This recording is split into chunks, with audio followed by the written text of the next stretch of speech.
ప్రభువైన యేసు నామం పేరిట మీ అందరికీ మరి యొక్క పర్యాయం వందనాలు, స్తుతులు, స్తోత్రం చెల్లిస్తున్నాను. దేవుడి యొక్క మధ్యాహ్న కాల సమయంలో మనల్ని హెచ్చరిస్తున్న ఒక ప్రాముఖ్యమైన విషయం ఏమంటే, ఆయనను మనం ఎంతగానో ప్రేమిస్తూ మళ్ళీ వెనకంచె వేసేస్తాం. అయితే మనకు ఇవ్వబడిన యొక్క ఒకే ఒక జీవితంలో కడపటి వరకు మనం ఆయనతో వెంబడించాలంటే ఏ రీతిగా మనం నిలబడాలని కొంతమందిని మనకు ఉదాహరణగా దేవుడు బైబిల్ గ్రంథంలో చెప్పి ఉన్నాడు. ఎవరెవరైతే పతనమైనారో, పడిపోయినారో వారిని గురించి ఈ దినం కొంత మాత్రం మనం డిస్కస్ చేసుకుందాము. అంతకుముందు ఒక చిన్న ప్రార్థన చేసుకుందాం. మహాపరిశుద్ధ స్తుతులకు పాత్రుడైన మా గొప్ప పరలోక తండ్రి, యేసయ్య నీ ఘనమైన నామం ప్రభా, ఈ మధ్యాహ్న కాల సమయంలో వందనాలు, స్తుతులు, స్తోత్రం చెల్లిస్తున్నాం. నీ బైబిల్ గ్రంథంలో నుంచి ప్రభా అనేక మందిని ప్రభా మేము చూచి నాయన మా మార్గాన్ని సిద్ధపరచటకు మాకు సహాయం ఇస్తున్నాం. అందును బట్టి నీకు కృతజ్ఞత స్తోత్రం చెల్లిస్తున్నాం. వాళ్ళు ఏ రీతిగా నిన్ను ప్రేమించి నిన్ను వెంబడించి నీ దగ్గర నుంచి తొలగిపోయి ప్రభా పతనమయ్యారో ఆ యొక్క స్థితిని మేము చూస్తూ మా యొక్క పరుగు పందెంలో మాకు పెట్టబడిన ఈ యొక్క పరుగు పందెంలో ప్రభా యేసు వైపు చూస్తూ పరిగెత్తుటకు సహాయం చేయమని, ఈ కొద్ది యొక్క ధ్యానాన్ని ప్రభా మీరే ఆశీర్వదించి నడిపించమని యేసయ్య అది పరిశుద్ధమైన నామంలో ప్రార్థిస్తున్నాం తండ్రి, ఆమేన్. మనం ఈ దినము బ్యాక్ స్లైడింగ్ అంటే వెనకంచె వేయడం అన్నమాట. దాని గురించి కొద్దిపాటు మనము ధ్యానం చేసుకుందాము. మనమందరం ఎప్పుడు కూడా ఆలోచన చేస్తాము, అబ్రహాము చాలా చక్కగా నడిచినాడు దేవునితో పాటు అనేది మనకు అందరికీ తెలుసు అన్నమాట. కాబట్టి మొట్టమొదటిగా అబ్రహాం యొక్క జీవితంలో కూడా కొన్ని కార్యాలు జరిగినాయి. అందును బట్టి ఆయన ఎలాగ దిగజారిపోయినాడు అనేది ఒకసారి మనము ఆలోచన చేస్తాము. అప్పుడు దేశంలో కరువు వచ్చింది. అంటే మొట్టమొదటిగా దేవుడు అబ్రహామును పిలుస్తున్నాడు. ఆయనను పిలిచినప్పుడు కల్దే ప్రాంతంలో నుంచి నువ్వు దాన్ని వదులుకొని నేను నీకు చూపెట్టే ప్రాంతానికి నువ్వు వెళ్ళమని చెప్పినప్పుడు ముందుకు వెళ్ళలేదు, వెనక వెళ్ళలేదు, ఎవరిని కూడా ఆయన అడగలేదు. దేవుడు పిలిచిన వెంటనే ఎన్నో మార్లు దేవుడు ఆయన కనబడ్డాడు. అయితే ఆయన దేవుని వెంబడించినాడు. అయితే దేవుడు కూడా ఆసక్తితో ఆయనకు అనేక వాగ్దానాలు ఇచ్చినట్లు మనం చూస్తాం. నిన్ను బట్టి నీ ప్రజలందరినీ కూడా నేను ఆశీర్వదిస్తానంటే ఏ యొక్క హెసిటేషన్ లేకుండా అబ్రహాం ఆయనను వెంబడించాడు. బాగానే ఉందన్నమాట. అయితే ఎక్కడెక్కడ దేవుడు అప్పుడప్పుడు అబ్రహాంకు కనపడి ఆ యొక్క వాగ్దానాన్ని చెప్తూ వస్తున్నాడు అనమాట. కొంతకాలం అయిపోయినాక కూడా అబ్రహాంను చూసి ఇదిగో ఆకాశ నక్షత్రాలను చూడి అది ఏ రీతిగా ఉంటున్నదో అలాగనే సముద్ర తీరంలో ఉన్న ఇసుకను చూడు, ఆ రీతిగా నీ సంతానాన్ని పెంపొంద చేస్తానంటే ఆయన వెంబడి నడుస్తున్నట్లు మనం చూస్తాం. ఆయనతో పాటు సారా కూడా ఆయన యొక్క భార్య ఆయన మాటను విని లోబడి ఇద్దరు కూడా చక్కగా నడుచుకుంటా ఉంటున్నారు. అలాంటి సమయంలో మనం ఒక మాట చూస్తాము. అప్పుడు ఆ దేశంలో కరువు వచ్చింది. అంటే వాళ్ళున్న కనాను ప్రదేశంలో కరువు వచ్చింది అనమాట, భయంకరమైన కరువు. అయితే అబ్రహాము ఐగుప్తు దేశంలో నివసించుటకు అక్కడి నుంచి వెళ్ళెను.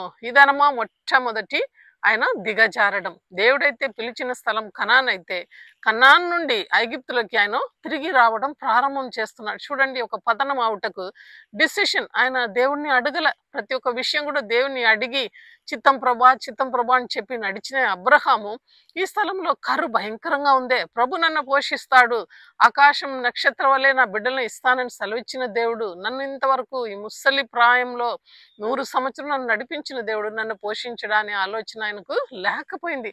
కాబట్టి ఆయన ఏం చేస్తున్నాడంటే తన భార్యతో పాటు ఆయన ఐగుప్తు ప్రదేశానికి వెళ్ళిపోయినట్లు వాక్యం సెలవిస్తుంది. మనం ముందు యొక్క మెసేజ్లు చూసినాం. ఐగుప్తు దేనికి సాదృశ్యం అంటే అది లోకానికి సాదృశ్యం. అంతేకాకుండా అది నరకం. ఈ యొక్క ఐగుప్తు అనేది సాతాను యొక్క ప్రభుత్వంలో ఉందన్నమాట. కాబట్టి మంచి స్థలంలో, ఉన్నతమైన స్థలంలో నుండి అబ్రహాము దిగజారినాడు అనమాట. అతడు ఐగుప్తులో ప్రవేశించుటకు సమీపించినప్పుడు అతడు తన భార్య అయిన శారాయితో, ఇదిగో నువ్వు చక్కని దానివని ఎరుగుదును, ఐగుప్తులో నిన్ను చూచి ఈ మాటని భార్యని చెప్పి నన్ను చంపి నిన్ను బ్రతుకనిచ్చెదరు, నీ వల్ల నాకు మేలు కలుగునట్లు నిన్ను బట్టి నేను బ్రతుకున్నట్లు నువ్వు నా సహోదరిని దయచేసి చెప్పవలను. చూడండి, మొట్టమొదటిగా ఐగుప్తుకు వెళ్ళడమే ఒక గొప్ప నేరం అనమాట, దిగజారి యొక్క స్థితి. అంతేకాకుండా నువ్వు చక్కని దానివి కాబట్టి నా భార్యని చెప్పొద్దు, కాబట్టి నువ్వు నా సహోదరిని చెప్తే ఎవరు నీ జోలికి రారని ఆయన అబద్ధమాట కూడా ప్రారంభం చేసేసినారనమాట. అంటే రెండవ మెట్టుగా మనం చూస్తాం. ఫరో యొక్క అధిపతులు ఆమెను చూసి ఫరో ఎదుట ఆమెను పొగిడిరి గనుక ఆ స్త్రీ ఫరో ఇంటికి తీసుకొని కొనిపోబడును. అతడు ఆమెను బట్టి అబ్రహాముకు మేలు చేయవలనని అందును అతనికి గొర్రెలను, గొడ్లను, మగగాడిదలను, దాసులను, పనికెత్తలను, ఆడగాడిదలను, ఒంటెలను ఇచ్చెను. చూడండి, బహుమానులన్నీ కూడా అబ్రహాము లోకానుసారమైన బహుమానులన్నీ కూడా రిసీవ్ చేసుకుంటున్నాడు. అయితే దేవుడు ఇవన్నీ కూడా చూస్తున్నాడు. ఎంతో భయం భక్తితో నడిచిన అబ్రహాము ఆ యొక్క బహుమానం కూడా రిసీవ్ చేసుకున్నాడంటే ఆ రాజుకు తెలియదు. ఆయన ఇన్నసెంట్ అన్నమాట. ఆయన భార్య కాదులే, ఆయన చెల్లి కదా అని అనుకొని ఆయన తీసుకొని పోయినాడు. అయితే ఆయన ఏ నేరం చేయలేదని వాక్యం సెలవిస్తుంది. దేవుడు ఆయనను గద్దించినట్లు కళ్ళలో మనం చూస్తాం ఈ కథలో, అయితే ఈ చరిత్రలో. అయితే దేవుడు ఏం చేస్తున్నాడంటే, యెహోవా దేవుడు అబ్రహాము భార్య అయిన సారాని పట్టి ఫరో అతని ఇంటి వారిని మహావేదనతో ఆయన మొత్తెను వాక్యం సెలవిస్తుంది అనమాట. కాబట్టి ఆయన వెంటనే అబ్రహాంతో మాట్లాడి, నువ్వు ఎందుకు ఈ రీతిగా అబద్ధం ఆడినావని ఆయనను వెనక పంపించి అనేక బహుమానాలు ఇచ్చి పంపినట్లు చూస్తాం. మొట్టమొదటి మెట్టు అనమాట. అంతేకాకుండా మరి ఒక చోట మనం చూస్తాము, అబ్రహాం యొక్క భార్య సారా కూడా తప్పు చేస్తాదనమాట. ఆమె ఏం చేసిందంటే, దేవుడు ఎంతో గొప్పగా వాగ్దానం ఇచ్చాడు, మీకు బిడ్డలను ఇస్తాను, ఇసుక రేణువుల్ని ఇస్తానంటే ఆమె ఆగలేదు. అదే ఐగుప్తులో ఉండేటప్పుడు ఏం చేస్తుందంటే, ఆమెకు ఒక పనికెత్త ఉందన్నమాట. అబ్రహాము భార్య అయిన షారాయి అతనికి పిల్లలు కనలేదు. ఆమెకు ఆహారు అని ఐగుప్తురాలైన దాసి ఉండెను. కాగా షారాయి, ఇదిగో నేను పిల్లలు కనుకున్నట్లు యెహోవా నా యొక్క గర్భాన్ని చేసి ఉన్నాడు. చూడండి, నా గర్భాన్ని మూసేసినాడు యెహోవా అని పలుకుతుంది. ఎంత దిగజారిన స్థితి! దేవుడు నీకు ఇంత గొప్ప సంతానం ఇస్తాననేటప్పుడు ఆ యొక్క ఐగుప్తు గృహంలో వెళ్ళి ఈ మాట పలుకుతుంది, నా యొక్క గర్భాన్ని దేవుడు మూసి ఉన్నాడు, నీవు దయచేసి నా దాసితో పొమ్ము, ఒకవేళ ఆమె వల్ల నీకు సంతానం కలుగుదును ఏమో అని ఆమె తన అబ్రహామును ఆ యొక్క ఆహార్కు అప్పచెప్తాంది అనమాట. మనకు తెలుసు, ఆహార్ వలన కోరి వాళ్ళు ఇస్మావేలును తెచ్చుకుంటున్నారు. ఈసాకు వాగ్దాన పుత్రుడు ఇస్మావేలు ఆమె కోరి తెచ్చుకున్న యొక్క సంతానం అనమాట. కాబట్టి ఈ దినం వరకు ఇజ్రాయెల్కు వాళ్ళకు మధ్యలో ఆ యొక్క సహోదరుల మధ్యలో ఇప్పటి వరకు కూడా ప్రాంతంలో అక్కడ ఎప్పుడు చూచినా కలకము, కొట్లాట్లు అలా ఉంటుందన్నమాట. వాగ్దానం చేయబడిన వాగ్దానం కొరకై ఆమె వేచి ఉండక ఆమె త్వరపడి తన యొక్క డిసిషన్ చెప్తాంది. అబ్రహాం కూడా ఆలోచన చేయకుండా తన భార్య అయితే ఏదైతే చెప్పిందే దాని ప్రకారం చేయాలని ఆయన కూడా ముందుకు వెళ్ళినట్లు మనం చూస్తాం. ఇలాంటి స్త్రీ మనకు రాకూడదు. మొట్టమొదటిగా, whenever you want to do something, you have to decide, take the decision, and you have to kneel down and pray, ask the Lord, is it right for me to go down to Egypt అని ఆయన అడిగిండాల్సింది. ఆయన అడగల. అలాగనే ఇంకొక గ్రంథంలో, Ruth గ్రంథంలో మనం చూస్తాము, న్యాయాధిపతులు ఏలిన దినమందు దేశంలో కరువు రాక యూదా బెత్లెహేము నుండి ఒక మనుషుడు తన భార్యను తన 2 కుమారులను వెంట పెట్టుకొని మోయాబు దేశముకు వెళ్ళెను. ఈ యొక్క కథ కూడా మనకు అందరికీ తెలుసు. రూతు గ్రంథంలో ఎలిమెలెకు ఆయన భార్య వాళ్ళిద్దరు కూడా, నయోమి, వాళ్ళిద్దరు కూడా ఏం చేస్తున్నారంటే, బెత్లెహేం అనేది రొట్టెల గృహం, ఆ గృహంలో కరువు వచ్చిందని దేవుని అడగకుండా వాళ్ళు మోవాబు దేశంకి వెళ్ళిపోయినారు. మోవాబు దేశం అంటే అది శపింపబడిన దేశం అనమాట. లోతు అక్కడికి వెళ్ళాడు. ఆ లోతు సంతానం అంతా శపింపబడిన సంతానం అని బైబిల్ గ్రంథం సెలవిస్తుంది. అలాంటి స్థలంకు నయోమి తన భర్త తన 2 కుమారులను తీసుకొని ఆమె వెళ్ళిన తర్వాత ఆమె అక్కడ తన భర్తను పోగొట్టుకునింది. ఆయన మరణించాడు. అటు తర్వాత తన 2 కుమారులు కూడా మరణించారు. ఇంకా ఆ యొక్క కోడలు ఇద్దరు కూడా, ఓర్పాను రూత్ ఇద్దరే మిగిలారనమాట. అయితే వాళ్ళు కరువు కాలం అంతా కూడా అలాగనే ఉంటున్నారు. అప్పుడు ఓర్పా ఆమెను విడిచిపెట్టి వెళ్ళిపోతుంది. అయితే రూత్ ఆమెను వెంటబడి, నీ దేవుడే నా దేవుడని వెంటబడి వస్తుంది. అయితే బెత్లెహేముకు వాళ్ళు తిరిగి వస్తున్నారు. ఎప్పుడైతే దేవుడు ఆహారాన్ని సమృద్ధిగా బెత్లెహేములో ఇస్తున్నారనే మాట విన్న తర్వాత రూతును వెంటబెట్టుకొని నయోమి తిరిగి వస్తాదనమాట. అయితే ఆమె తన భర్తను పోగొట్టుకునింది, తన యొక్క కొడుకులను పోగొట్టుకునింది. ఎంత భయంకరమైన బాధకరమైన సంఘటన అక్కడ జరిగిందనమాట. ఒక మెట్టు దిగిపోయినారనమాట, ఫ్రమ్ బెత్లెహేమ్ టు మోవాబ్. అయితే మన జీవితంలో కూడా ఇలాంటి ఒక స్థితి మనకు రాకుండా మనము చూసుకోవాలి. We need to decide. అటు తర్వాత అబ్రహాం సంతానం మనం చూస్తాము. ఇస్సాకును ఇచ్చినాడు, ఇస్సాకులో యాకోబును ఇచ్చినాడు. యాకోబు సంతానం 12 మంది ఐగుప్తుకు వెళ్ళారు. ఐగుప్తులో నుండి వాళ్ళందరూ ఇజ్రాయేల్ అని పిలువబడి 20 లక్షల కాలనడకల్లో వాళ్ళందరూ కూడా ఆ యొక్క ఎర్ర సముద్రాన్ని దాటుకొని వచ్చిన స్థితి మనకు తెలుసు. అయితే వాళ్ళ మధ్యలో ఎన్నో గొప్ప అద్భుతాలు చేశారు. అయితే దేవుడు అనేక పర్యాయం వాళ్ళ విషయమై బాధపడినట్లు యెషయా గ్రంథము, యెరెమయా గ్రంథము సెలవిస్తుంది. ఒక మాట యెషయా గ్రంథంలో మనం చూస్తాం, దేవుడు ఏ రీతిగా ఇజ్రాయెల్ గురించి బాధపడుతున్నారు. ఎందుకంటే ఎన్నో గొప్ప అద్భుతాలు చూచి కూడా వాళ్ళు వెనకంచ వేశారు. ఇక్కడ చూడండి, యెషయా మొదటి అధ్యాయము మొదటి వచనం నుండి చూద్దాము. ఆకాశమా ఆలకించుము, భూమి చెవియొగ్గుము. నేను పిల్లలను పెంచి వారిని గొప్పవారుగా చేస్తిని. వారు నా మీద తిరుగుబడి చేసి ఉన్నారు. ఎద్దు తన కామందును ఎరుగును, గాడిద తన సొంతవాన్ని ఇల్లును తెలుసుకొందును. ఇజ్రాయేలుకు తెలివి లేదు, నా జనులు యోసింపరు. వారు యెహోవాను విసర్జించి ఉన్నారు, ఇజ్రాయేల్ యొక్క పరిశుద్ధ దేవుని దూషించి ఉన్నారు. ఆయనను విడిచి తొలిపోయి ఉన్నారన్నమాట. నిశ్చయముగా తిరుగుబాటు చేయించున్నారు. ఎలా ఇంకనూ వాళ్ళని దేవుడు మొత్తకుండా ఉంటారు. చూడండి, వాళ్ళకు కురుపులు వచ్చినాయి, బాధలు వచ్చినాయి, పిండబడిన పుండ్లు కలిగినాయి. దేవుడు అడుగుచున్నారు, ఇంకనూ ఎందుకు మీరు తిరుగుబాటు చేస్తున్నారు? నేను నిన్ను పిలిచినవాను కదా, నాకు తిరుగుబాటు చేసి మీరు ఎలా వెళ్చున్నారని ఆకాశమును సాక్షికి దేవుడు పిలుస్తున్నారు ఇజ్రాయెల్ మధ్యలో. మరి అలాగనే యెషయా గ్రంథం 5వ అధ్యాయంలో మనం చూసినప్పుడు మరి ఒక ద్రాక్ష తోటను దేవుడు చూపిస్తున్నాడు. నేను ఐగుప్తు నుంచి ఒక ద్రాక్ష తోటను తీసుకొచ్చి నాటిని. అయితే దాన్ని నేను ఎదురు చూచినప్పుడు అది మంచి ద్రాక్ష పండు ఇవ్వలేదు, అది కారు ద్రాక్ష ఇచ్చింది అని దేవుడు బాధపడుతున్నాడు. ఇది కూడా విందాము. నా ప్రియుని గూర్చి నేను పాడెదను వినుడి, అతనికి ఒక ద్రాక్ష చెట్టు తోటము ఉండెను. ఆ ద్రాక్ష సత్వ భూమి గల కొండ మీద నా ప్రియునికి ఒక ద్రాక్ష తోట ఉండెను. అయితే ఆయన దాన్ని పగుగా త్రొవ్వి రాళ్ళంతా కూడా ఏరి శ్రేష్టమైన ద్రాక్ష తీగలు నాటించెను. అంటే మంచిగా తవ్వి ఆ భూమిని, సమభూమిను ద్రాక్ష తోటను నాటాడు. దాని మధ్యలో బురుజు ఒకటి వేయించి ద్రాక్ష తొట్టిని తొలిపించెను. అయితే ఆ ఫలం వలనని ఎదురు చూస్తున్నాడని అది కారు ద్రాక్ష ఇచ్చిందంట. ఫలం కోసం ఆయన ఎదురు చూచినప్పుడు అది ఏం ద్రాక్ష ఇచ్చింది? కారు ద్రాక్ష. Jehovah was looking for good things from the Israelites. అంటే నన్ను వెంబడిస్తారు, నాకు ఆలయం కడతారు, నన్ను ఆరాధిస్తారని ఆయన ఎదురు చూచినప్పుడు వాళ్ళు బయలుదేవతల వెనక వెళ్ళిపోయినారని బాధపడుతున్నాడు.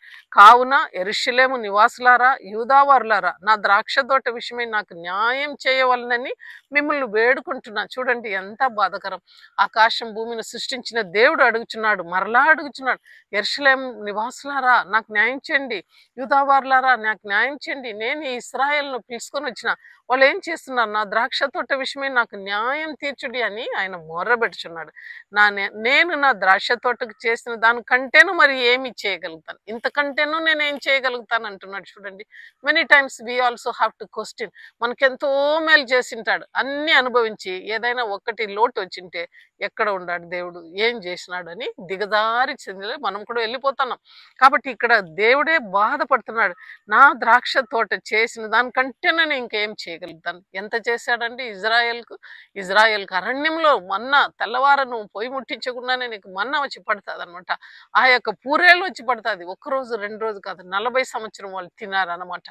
అంతే బట్టలు మాయల, వాళ్ళ చెప్పులు తెగల, ఎంతో ఒక గద్ద మోసుకొని పోయినట్లు వాళ్ళని మోసుకొని పోయినాడు. అందుకని ఆయన బాధపడుతున్నాడు. నాకు అంతకంటేనూ నేను ఏం చేయగలుగుతానని అడుగుతాను. అదే కాకుండా అది ద్రాక్ష పండు కాయనని నేను కనిపెట్టి ఉంటిని, అది కారు ద్రాక్ష కాయుటకు కారణమేమో ఆలోచించడి. నేను నా ద్రాక్ష తోటకు చేయబో కార్యం మీకు తెలియచేస్తున్నాను అంటున్నాడు. ఏం చేస్తానట? నేను దాని యొక్క కంచెను తీసివేస్తాను. అది మేసివేయినట్లు దాని కంచెను నేను కొట్టి వేస్తాను. అది ద్రాక్ష పండ్లు దాని గోడలను పడగొట్టి దాన్ని పాడు చేసేదను. అది చేయబడదు, పారతో తవ్వబడదని సెలవిస్తున్నాడు. దానిలో కచ్చ పొదలను బలురక్ష చెట్టులను బలిచి ఉండును. దాని మీద వర్షింపకూడదని వలదని మేఘములకు నేను ఆజ్ఞయిస్తానని దేవుడు హెచ్చరిస్తున్నాడు. మనకు కూడా ఇది ఒక హెచ్చరిక అనమాట. అయితే whenever we go away from the Lord, God is telling I'm going to remove the fence. ఆ యొక్క ద్రాక్ష తోటకి వేసిన కంచె అనేది మనం ఆలోచన చేయాలి. అది ఒక పాదుగాపు అనమాట. అంటే ఒక సేఫ్ సైడ్. ఏదైనా జరగాలంటే ఒక కుటుంబానికి, ఒక ఇంటికి ఒక కాంపౌండ్ వాల్ మాదిరి అనమాట. దాన్ని నేను తీసివేస్తానని దేవుడు సెలవిస్తున్నాడు. ఇంకనూ నేను దాన్ని బాగు చేయను, వర్షం రాకుండా మేఘములకు నేను ఆజ్ఞయిస్తాను, దాని మీద వర్షం కురిపించొద్దని భయంకరమైన హెచ్చరిక అనమాట. ఇజ్రాయేల్ వంశము సైన్యములకు అధిపతి యెహోవా ద్రాక్ష తోట, యూదావారు ఆయనకు ఇష్టమైన జనం అనమాట. అయితే న్యాయం కావాలని చూడగా బలాత్కారం కనబడను అని దేవుడు హెచ్చరిస్తున్నాడు. అంతేకాకుండా మనము ఇంకొక మాట కూడా వింటాం. అక్కడ దేవుడు ఏమంటున్నారంటే, యాకోబు ఇంటి వారా, ఇశ్రాయేలు ఇంటి వారులారా, మీరందరూ యెహోవాకు తిరుగుబాటు చేసి ఉన్నారు. నా యందు ఏ దుర్నీతి మీరు చూచిచరని వ్యర్థమైన వాటిని మీరు అనుసరించి ఉన్నారు. అంటే నాలో ఏమి అనీతి మీరు చూశారు? వ్యర్థమైన బొమ్మలకు మీరు మొక్కుకుంటున్నారని బాధపడుతున్నారు. ఐగుప్తు దేశము నుండి మిమ్మల్ని నేను రప్పించినాను కదా! అరణ్యంలో నేను నిన్ను నడిపించినాను కదా! ఆ యొక్క దేశంలో నేను కదా మిమ్మల్ని నడిపించినాను. ఇంత త్వరగా మీరు నన్ను మర్చిపోయినారే. మీలో జరిగిన ప్రకారం ఎక్కడైనాను జరుగుతుందా? ఏ లోకంలోనైనా ఇలాగ జరుగుతుందా? తన సొంత దైవాన్ని ఇడిచిపెట్టి ఆ యొక్క అన్య దేవతలకు పూజ చేయుటకు వెళ్ళిపోయినారే అని ఆయన బాధపడుతున్నట్లు మనం చూస్తాం. నా జనులు 2 నేరములు చేసి ఉన్నారు. జీవజల ఊటైన నన్ను విడిచిపెట్టి నీరు లేని బద్దలైన నిలువు లేని ఆ యొక్క తొట్లను మీరు మొక్కుకుంటున్నారని బాధపడుతున్నారు అనమాట. కాబట్టి దేవుడు మన యొక్క పర్యాయం హెచ్చరించి సెలవిస్తున్నారు. ఏమంటే, కన్నిక తన ఆభరణాన్ని మరచన, పెండి కుమార్తె తన యొక్క ఒడ్యానను మరచున, అయితే లెక్కలేని దినము ఇజ్రాయెల్ ప్రజలు నన్ను మర్చిపోయినారని వనకంచె వేశారని దేవుడు బాధపడినట్లు చూస్తాం. ఇవన్నీ మనం చూసినప్పుడు ఒక నేషన్ వైపు దేవుడు బాధపడుతున్నాడు. I have been so fruitful to them, I have been doing great things among them, great miracles I have done to dum.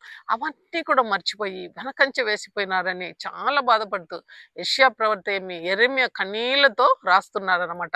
మన జీవితాన్ని మనం ఒకసారి క్వశ్చన్ చేసుకోవాలి.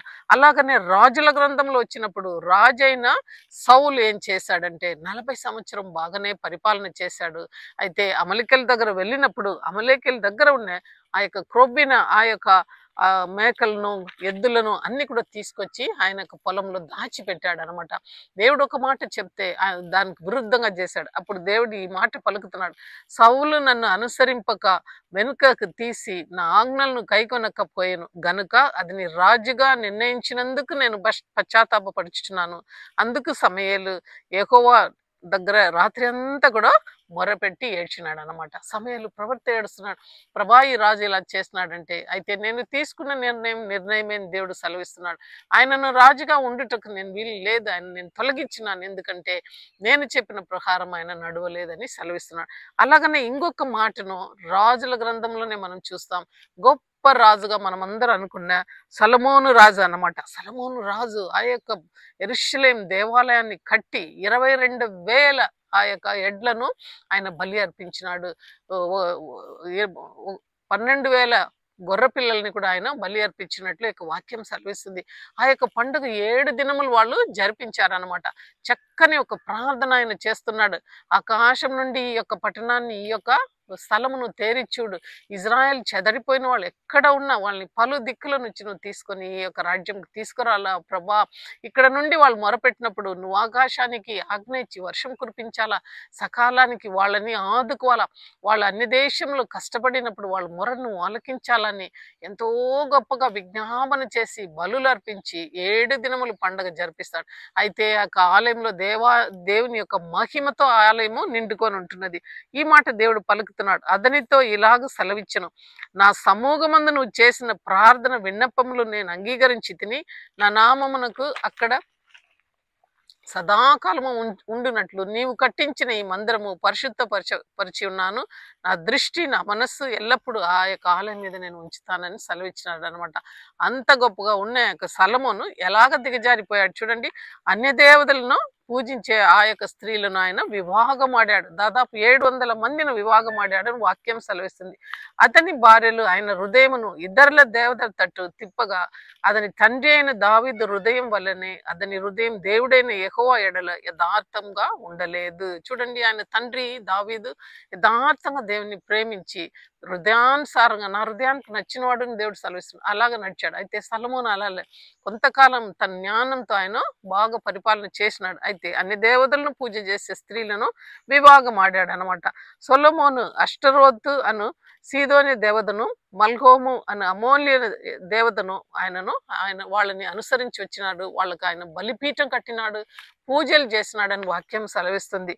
కాబట్టి తమ దేవతలకు ధూపం వేయించు బలులు అర్పించుండిన ఆ యొక్క పరస్త్రీ తన భార్యగా నిమిత్తం అతడు ఇలాగా చేశాను. ఆ పరస్త్రీ వలన ఈ యొక్క పాపంనన్నీ ఆయన చేశాడనమాట.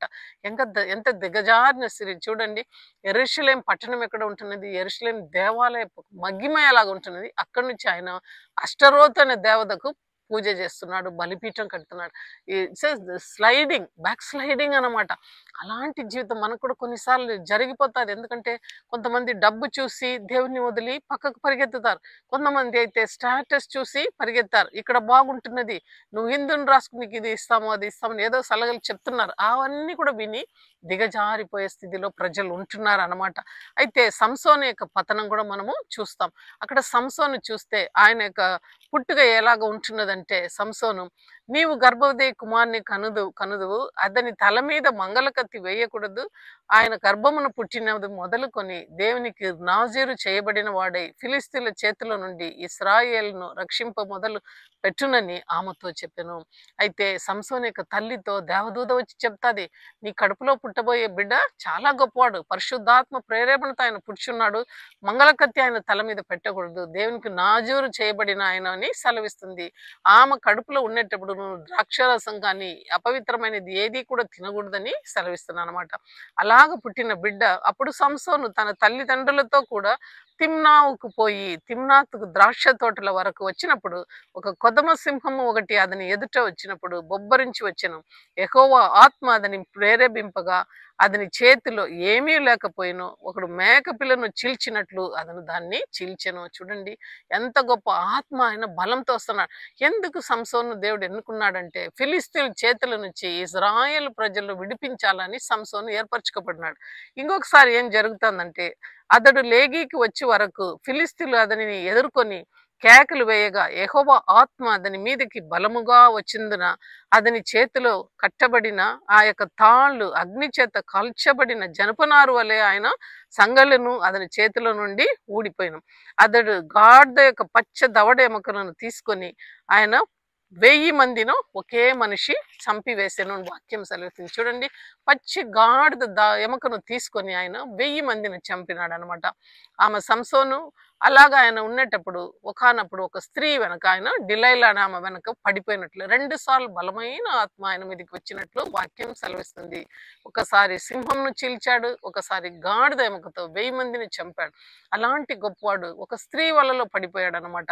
That's the back sliding. అక్కడ చూస్తాం, ఆమె సంసోను ఫిలిస్తీన్లు నీ మీదకి వచ్చి ఉన్నారని అనగా అతడు నిద్ర మేలుకొని ఏ రీతిగాను నేను బయలుదేరి విడజిమ్ముకొందునని లేచెను. అయితే యెహోవా తనది ఎడబాసినని ఆయనకు తెలియదు. యెహోవా ఆత్మ ఆయనను విడిచిపోయింది అనమాట, ఎడబాసింది, అది ఆయనకు తెలియకుండా లేచాడు. అయితే అప్పుడు ఫిలిస్తీన్లు అతన్ని పట్టుకొని అతని కళ్ళను ఊడబెరికి గాజాకు అతన్ని తీసుకొని వచ్చి ఇత్తడి సంగల్లో చేత అతని బంధించిరి.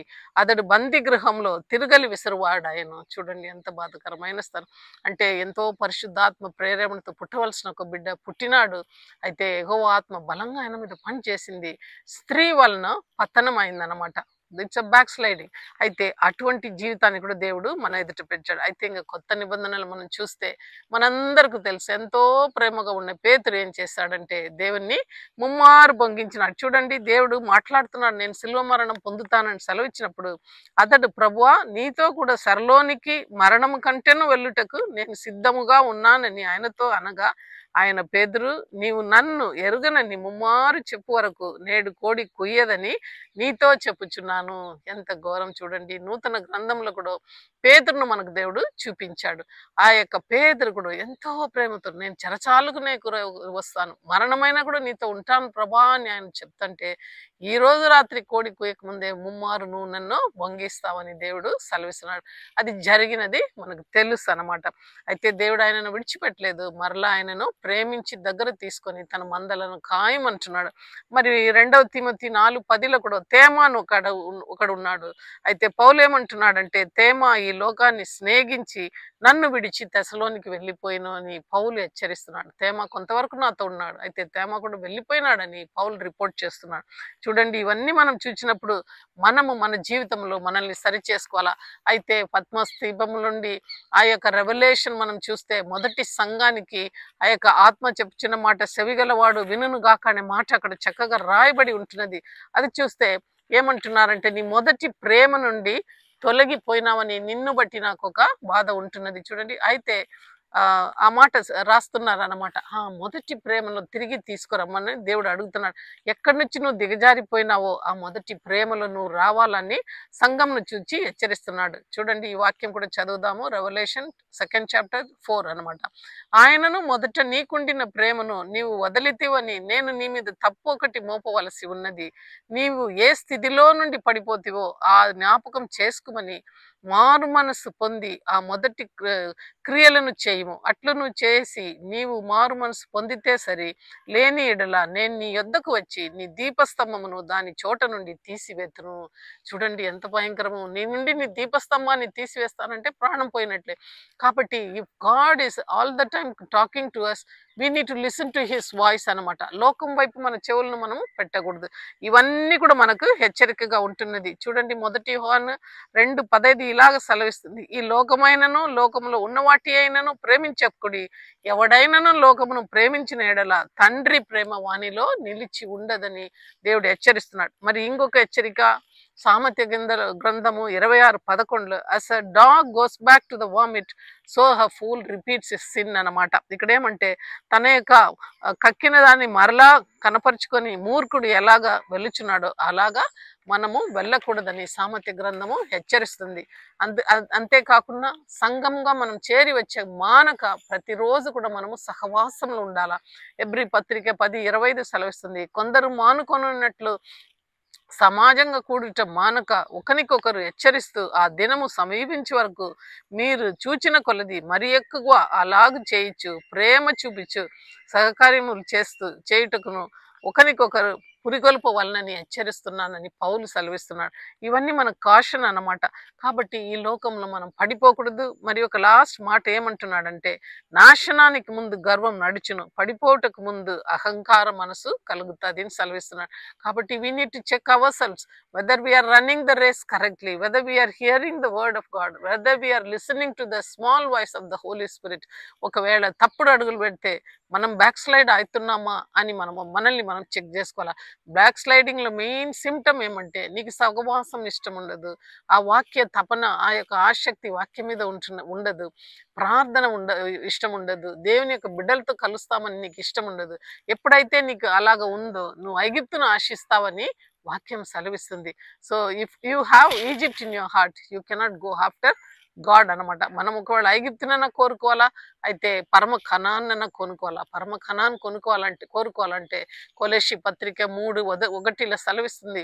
నువ్వు దేవుని కోరుకోవాలంటే పైనుండి వాటిని మనము ప్రతినిత్యం వెతుకోవాలా. ఈ లోకంలో మనం వెతికినడల ఆయన రాకడల మనము విడవబడతామని దేవుడు హెచ్చరిస్తున్నాడు. ఈ యొక్క పతన స్థితిలో మనం సొలొమోనును చూసినాం, అబ్రహాంను చూసినాము, నయోమి కుటుంబాన్ని చూసినాము, సౌలు రాజును చూసినాము, సొలొమోను రాజును చూసినాము, ఆఖరికి దావీదు రాజు కూడా ఒకసారి పడిపోయినాడు. పేదరును చూసినాం, తేమాను చూసినాము. అయితే మనము మనల్ని హెచ్చరించుకోవాలా. సంసోను చూసినాం, అయితే మొదటి సంఘాన్ని కూడా హెచ్చరించాడు దిగజారినామని. కాబట్టి ఈ దినం మనల్ని దేవుడు హెచ్చరిస్తున్నాడు. Where are you? ఆదామును పిలిచాడు, నువ్వు ఎక్కడ ఉన్నావని మనల్ని పిలుస్తున్నాడు. మనము పిలుపును అందుకొని ఆయన వెనక చక్కగా పరిగెత్తున్నామా, దిగజారిన స్థితిలో ఉన్నామా? అయితే ఆరంభంగా మా యొక్క ఆత్మలో ప్రారంభం చేసి శారీర ప్రకారంగా మనం ఎండప్ చేసినామా? We need to keep the fire kindling all the time. ఆ యొక్క అగ్ని ఎప్పుడు కూడా రగులుచుండు మన యొక్క దేవుని స్వరం వింటూ మనం ముందుకు వెళ్ళాలని దేవుడి ఈ మాటల ద్వారా మనల్ని హెచ్చరిస్తున్నాడు. మన యొక్క వినికిడిలు దేవుడి మాటలను ఆశీర్వదించును గాక. ప్రార్థన చేసుకుందాం. మహాపరిశుద్ధుడా, స్తుతులకు పాత్రుడైన మా గొప్ప పరలోక తండ్రి యేసయ్యా, నీ ఘనమైన నామముకు వందనాలు ప్రభా. ఎంతో గొప్పగా మీరు దావీదును ప్రేమించారు, ఎంతో గొప్పగా సొలొమోనును ప్రేమించారు, ఎంతో గొప్పగా పేతురును ప్రేమించారు. అయితే అందరు కూడా తప్పు చేశారు, అయితే మీరు వదలలేదు ప్రభా. వాళ్ళైతే ఎప్పుడైతే పశ్చాత్తాప హృదయంతో ప్రభా, దావీదైతే 51 దావీదు కీర్తన రాశాడు. ఆ యొక్క రక్షణ ఆనందాన్ని మరలా నాకు ఇమ్మనేటప్పుడు ఇచ్చావు ప్రభా. మేము ఈ లోకంలో పరుగు పందెంలో ఉంటున్నామని జ్ఞాపకం చేసుకొని వెనకకు తిరగగా ముందున్న వాటి కొరకు వేగుల పడుటకు సహాయం చేయండి ప్రభా.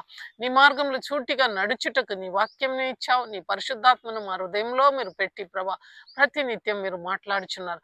ఎవరు కూడా బ్యాక్ సైడ్ కాకుండా ప్రభా, తిరుగుబాటు చేయకుండా, ఇజ్రాయేల్ చేసినట్లు మేము చేయకుండా, నిన్ను నొప్పి పెట్టకుండా ప్రభా, ఈ లోకంలో పరుగు పందెంలో పరుగెత్తుటకు, అంత్యంలో ప్రభా మీరు ఇచ్చే ఒక జీవ కిరీటాలను పొందుటకు మమ్మల్ని ప్రభా అరుగదలు కలిగిన వారుగా చేయమని యేసయ్య పరిశుద్ధమైన నామంలో ప్రార్థిస్తున్నాను తండ్రి.